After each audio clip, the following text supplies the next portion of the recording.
I just picked this up at an estate auction.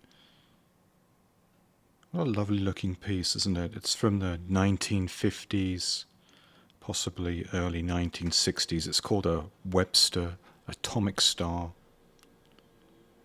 A pretty common shape that was used post-World War II.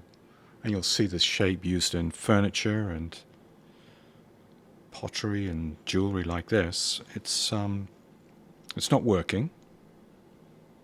Which probably explains why I was able to get this for the princely sum of $25, made of aluminium, perhaps aluminum in your language, but it's very light, and it's got this chain with it. And I haven't been able to get any wind on the watch. Let's just see if I can set the time as well. Okay, so the time setting side seems to be working okay, but it seems fully wound and it's not ticking. Oh, let's get inside and see if we can work out what's going on with it. Looks like I can get my case knife in just on the corner here. Oh yeah. We'll just slide that up. See if we can get this side opened up. That's it. Oh, it's all loose inside. Bernard Schaffel. So the movement is by this Bernard Schaffel. It's Swiss movement. And it looks like it's going to come out of the watch case completely with the crown and dial intact. So that atomic star style is also, of course, on the dial itself. Kind of neat, isn't it? Alright, let's see if we can get the movement separated here from the dial. We'll need to remove the hands first. Looks like we just have a couple of hands on this one, the hour and minute hand to deal with, so no seconds hand. I think these are gold plated. And possibly the indices around the watch dial as well. Very Art Deco.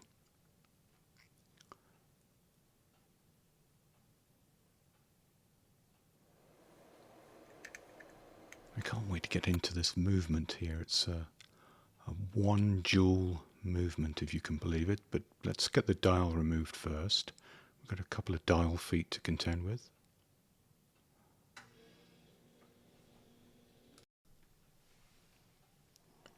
I should just be able to separate this with my case knife. That's got it. And a dial washer and a minute wheel. It's an interesting design on this one. We'll get into that, but there's traditionally a center wheel there, and there wasn't on this movement.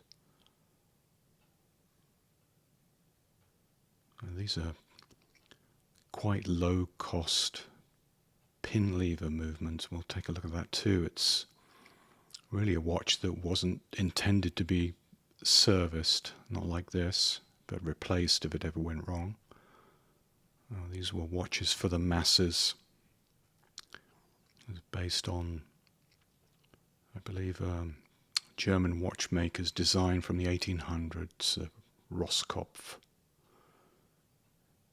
And then really perfected by companies like Timex to bring a low cost but still working and functional watch to the masses.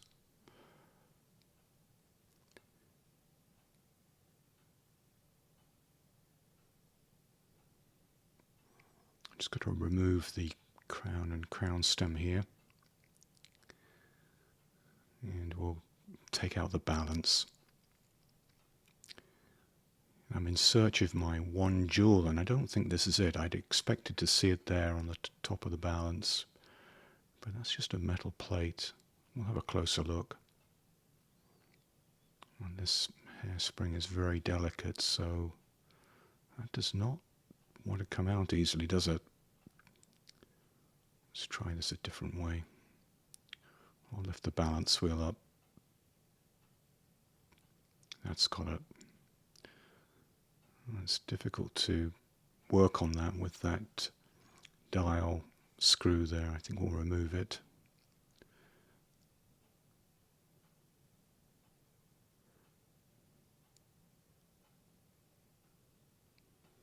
Click spring.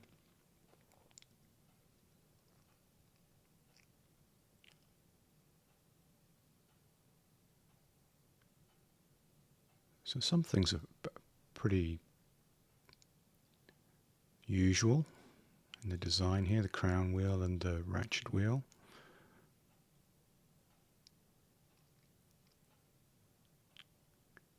But I want to look at that pin lever. It's very, very different to the Swiss lever design.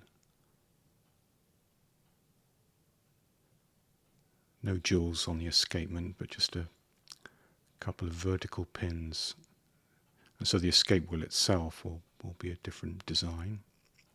Noticing a bit of wear on this plate. This is nickel coated plate with some kind of brass or brass alloy. If I just remove this cock here, we should be able to find the pallet fork underneath and those pins. I think that's going to come straight up. That's it. There we have it. These two pins here operate against the escape wheel. 1 joule. Okay, well, we're still in search. Let's get the 3/4 plate up. Just a couple of screws here.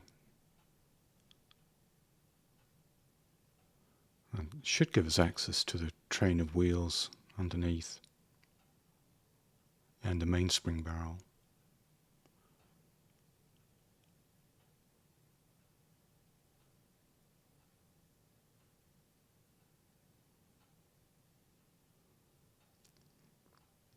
Yeah, a little bit of dirt on these. I could have prevented the operation. I don't know, it doesn't seem that major. Now this mainspring barrel also has a different design feature. We'll have a peek at that later, but we can see here there's no center wheel. See that? Now I'll need to remove this housing here as well, which was supporting the clutch.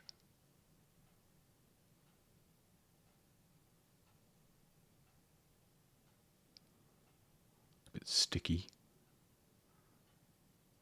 That's it. And then I've got this intermediate wheel here, which is used for the time setting.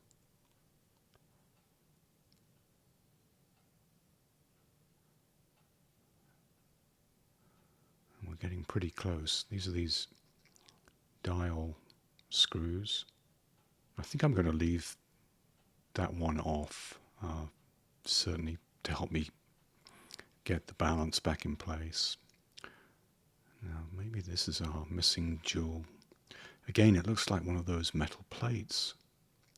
I don't know that it is. Let's just have a look. Yeah, I don't know. I don't count that as a jewel. Alright, time to inspect our pivot holes and start getting these components cleaned up. They don't look too badly worn, but of course this is a concern here when we didn't have jewels, that the pivots would wear those holes and make them oval, but this one's not too bad. Perhaps the watch has been stopped for a long time. Oh, so we have a magnetic issue to deal with. Now this gear wheel on the top here of the mainspring is actually substituting our cannon pinion, because the friction wheels are right here. Very different design. So that must allow enough friction to hold for when the watch is operating and be free enough for us to be able to set the time. Let's just open this up, and we can release our hairspring now. No stud on this either. We just got a simple pin lock here.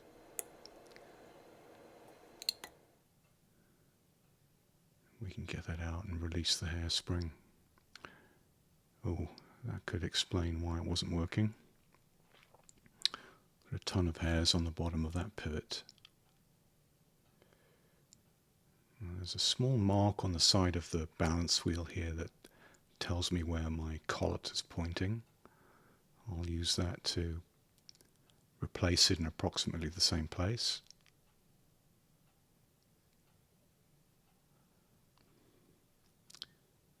And we'll get this separated so that we can clean and re-oil what I had expected to be the jewel, but look, that's just a metal plate, slight wear on it too. And we had to deal with this magnetism. Oh no, look, I've broken the regulator pin. Oh. Well, no watchmaker in their right mind would go about repairing that. But hey, why not? Let's see if we can do that. I'll just punch this out.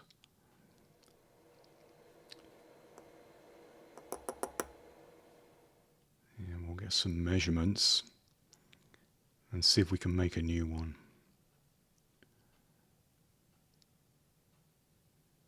What's that diameter there? Okay. Alright, well, I've got the measurements. Now we need to get onto the lathe and make a new one. I've got this old sample piece here I must have been working on for something else. And it's pretty close to what we need. Trust me, this is not a cost-effective repair for one of these old one-jewel pin lever movements. But we have a lathe and we have some brass, so let's not make excuses. I need to get this down to about 0.1 of a millimeter. Quite fine. It's about the limits that we can cut with brass here. With a graver anyway. I'll just separate that off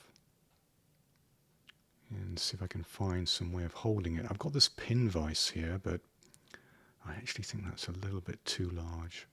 Yeah, that's still moving inside, so we'll grip it here with a number 4 collet, which is 0.4 of a millimeter, and that's just holding it.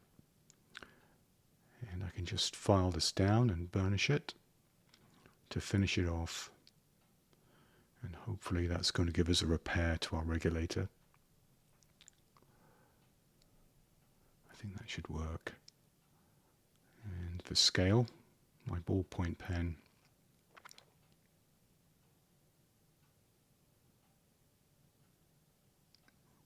I'm just going to use my staking set to lock that down in place.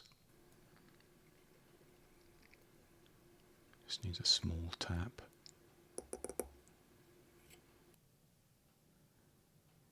And we'll just test that it's going to work. Our hairspring, the first turn of our hairspring must go through that gap right there. So, time to oil up. And I'll just treat this as though it was a real jewel.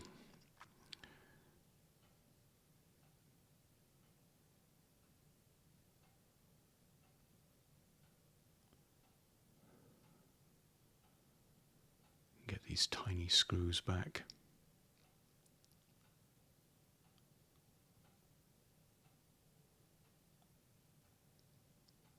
I've noticed the hairspring on this watch is very delicate. They do advertise this movement here as non-magnetic, even though it has some magnetism.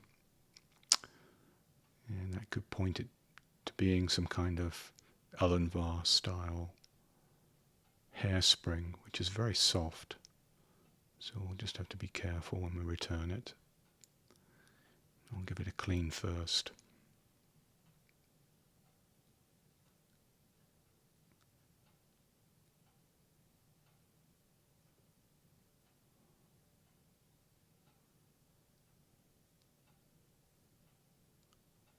This solution is 1 dip. I'll use a little pithwood here. That will just help us clean the pivots. And we can see here again that there's no impulse jewel here. That's just a small metal tab underneath there. And that's typically where the odd number of jewels comes from, because that's just 1 jewel. Not in this case though.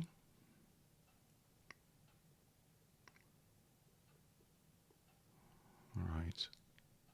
The tricky part, just to get the end of the hairspring tail here. And lock it with this small brass pin.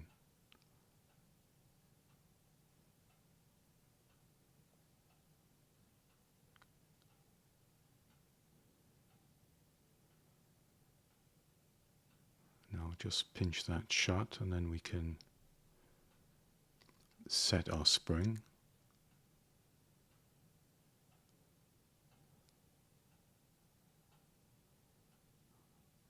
And that's it. Ready to go. I did look at the main spring and everything looked good, so I gave it a clean up. So we're going to reuse it.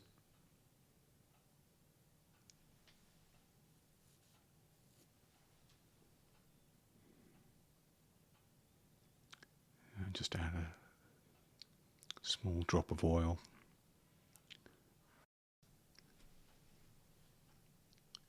And here's that friction clutch gear, or double gear in fact, to turn both the hour hand and the minute hand. So that will rotate just under a little pressure.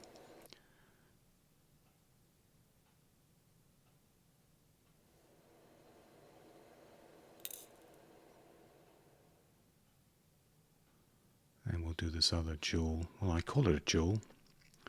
Again, it's a metal plate, and I haven't found my 1 jewel in this watch. I wonder what's happened to it.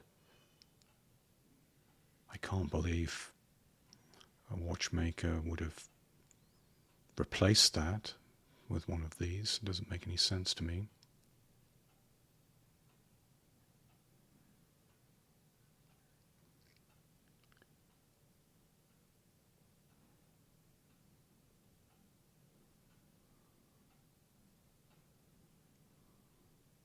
I'm putting these back on the plate, but I must remember to remove that first one to get the balance in. This is our intermediate wheel.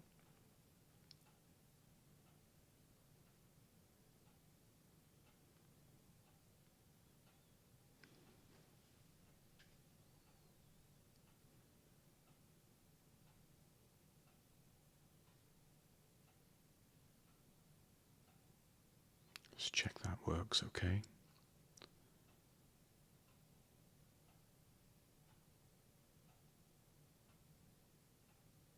I wonder why there's only 1 screw holding this down.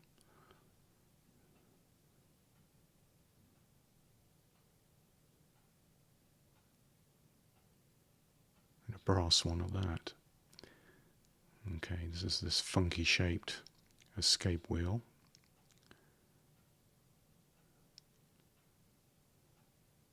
For the pin lever. And I just need to make sure that we get the pivots set correctly in the bottom plate here. And the tricky plate, of course, is going to be that top plate.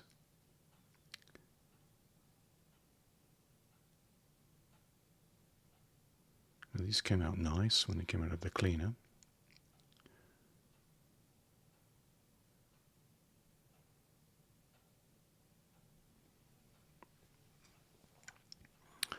Okay, here we go. Just got to try and get this lined up as well as we can. And then I'll just have to manipulate those wheels until each of the pivots finds the correct hole. Some of them went in straight away there. I'm just going to loosely fasten the plate.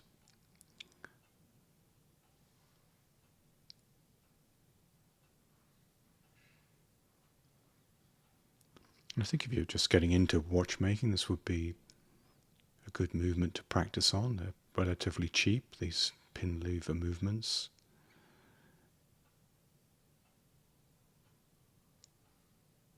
Just a little tweak here. We'll check the end shake. Make sure those pivots are coming through. And then we can lock it down. Quick test. Use my air blower for that.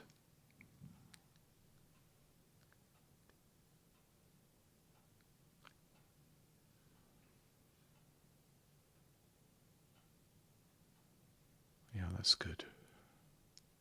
Okay. Now, I'm not happy with something here though. Look at this. There's a reason to have two screws holding that down. That's not set quite straight. Did you see it? I don't want to pressure that too much. No, that's not going to go in. There's a big air gap there. Okay, well, I'm going to have to take this back up and have another go.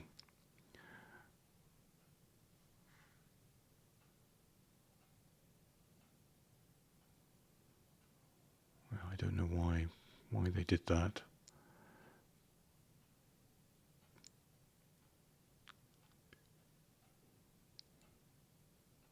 That's much better. Alright, we'll try that again. A little dab of oil, and we can return our ratchet wheel. We can see the wear on this nickel plating here for the crown wheel next door.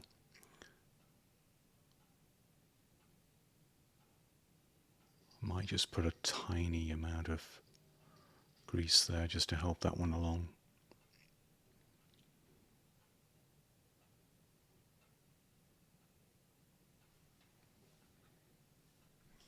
I shouldn't really need to do that.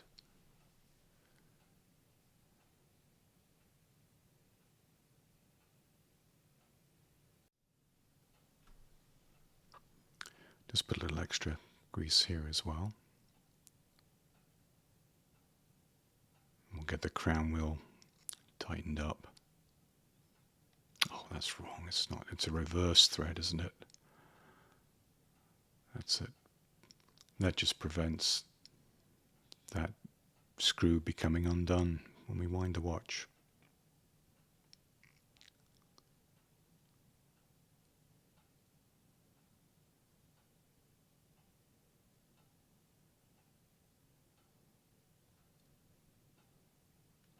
Get our crown and crown stem in.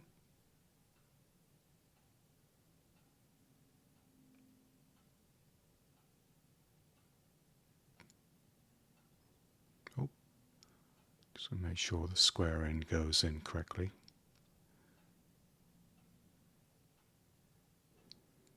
And oh no, that needs to go underneath the 3/4 plate. That's to lock the crown stem in place. Oh, well, excuse me while I undo all of that good work. So that we can put our screw in right here. It sits down there. Maybe that's what brings that whole piece down. In fact, when that's tightened up, it's acting as that second screw perhaps. That was a silly mistake.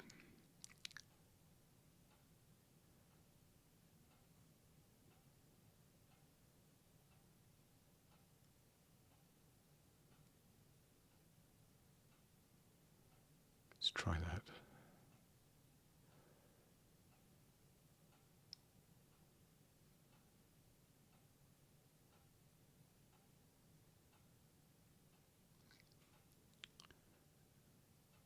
Alright, normal service is resumed. We'll just tighten this up. That will hold our crown stem in place. That's it.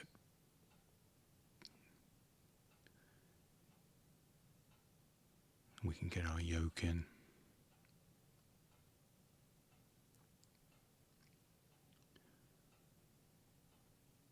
So this is spring loaded. So I think I'll just need to hold that in place somehow. So that we can just set it okay. And of course without it flying across the room. Let's try there. Oh, need something a little stronger here to pull it back, I think. That's it.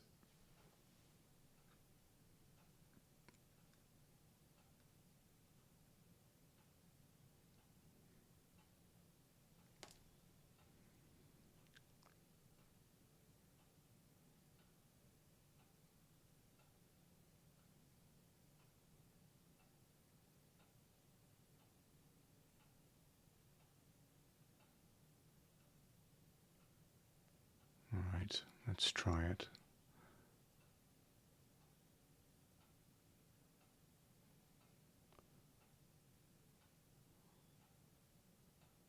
Okay, so that's going to spin until, of course, we put the click spring back and also the pallet fork to lock the train of wheels.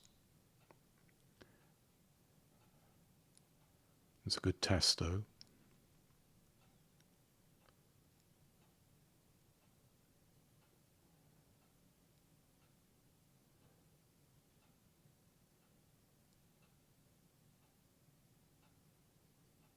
Just push that into place.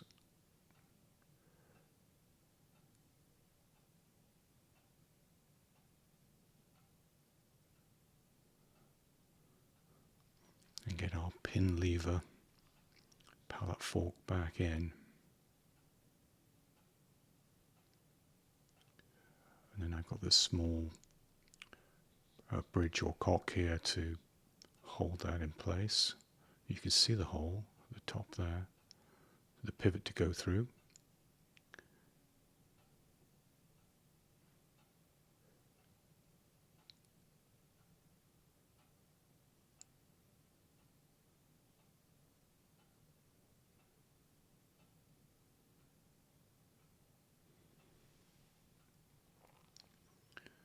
Just going to check that's working okay. And normally we'd put a little bit of jewel grease on the jewels that would be here in a Swiss lever movement. So we'll do the same with these pins, and I'm just going to use that to load up the escapement, and then we'll remove any remaining grease from the pins and try and see if we can get some life back into this watch. I forgot to remove this. Okay, let's try that again. It's very tight coming in through here.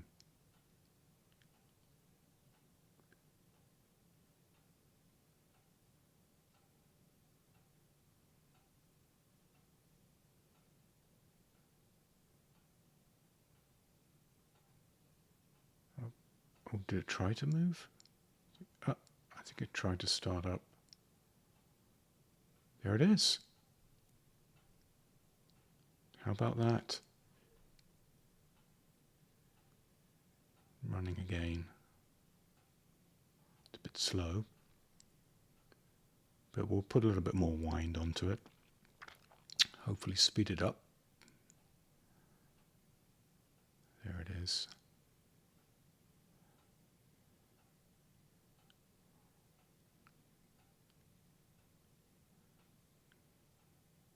And we will check this on the time grapher just to see what's going on with the timekeeping.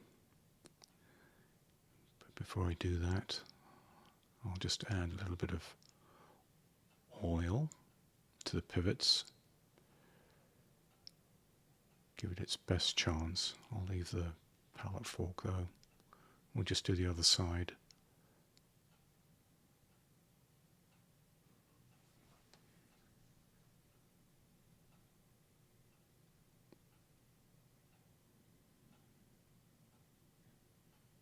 Alright, last one.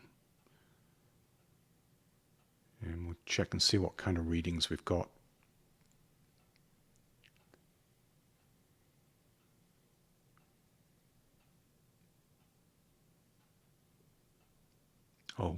a snowstorm.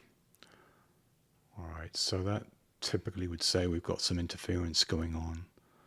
Let's take this back over and have a look on the desk here. Can you see that hairspring? Look at that. It's like 30-degree angle there, so it's interfering. We need to get that fixed. Okay. Well, at least we found our problem.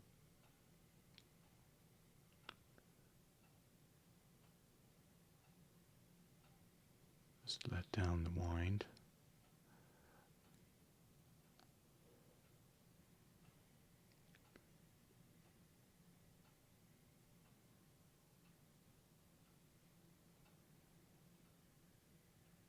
I think this might have gone in at slightly the wrong angle. That's a little bit of a problem there with not having a stud that accurately sets the hairspring. And here on the collet we can also see that it's not quite parallel. So we'll make a small adjustment to the hairspring here. Very careful. That's the tiniest of adjustments. That's it. Okay, we'll try that again.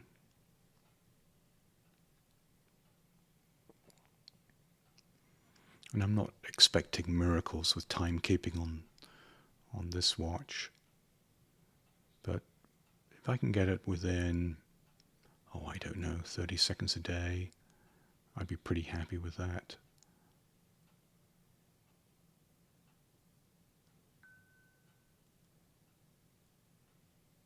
Well, it looks to be working much better. I don't see any interference anymore. So let's try that on the time grapher once more. Pretty good. Pretty good. A little bit of beat error. We can make a minor adjustment for that. But even though it's wavering a bit, I'm pretty happy with that kind of performance. Time to clean up our case.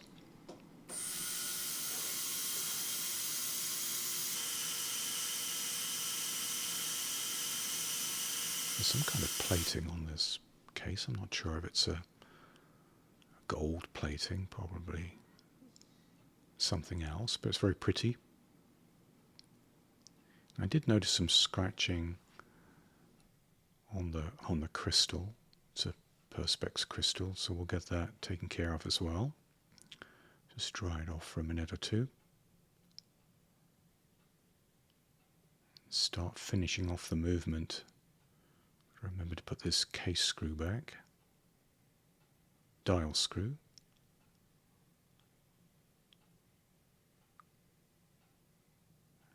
And this is a solid pin. That's normally where you'd have your center wheel, but this just sits right on there like a cannon pinion would, but obviously not a friction unit.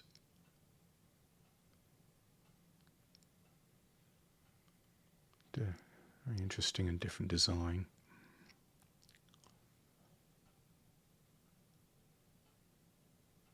Just lock that down.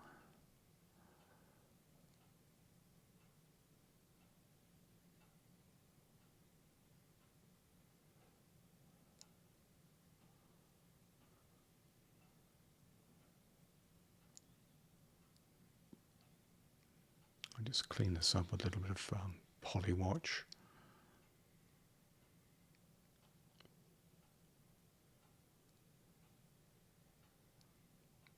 Just get those minor scratches out.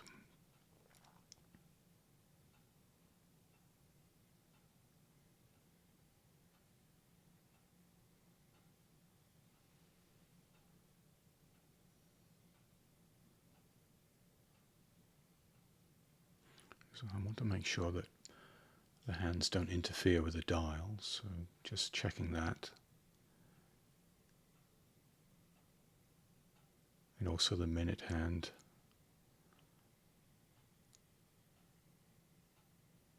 That doesn't interfere with the hour hand or the dial, or of course the crystal as well. Little spot clean on the dial face here. and it's just about ready to go back into its case. The Atomic Star case. And this is just going to snap shut.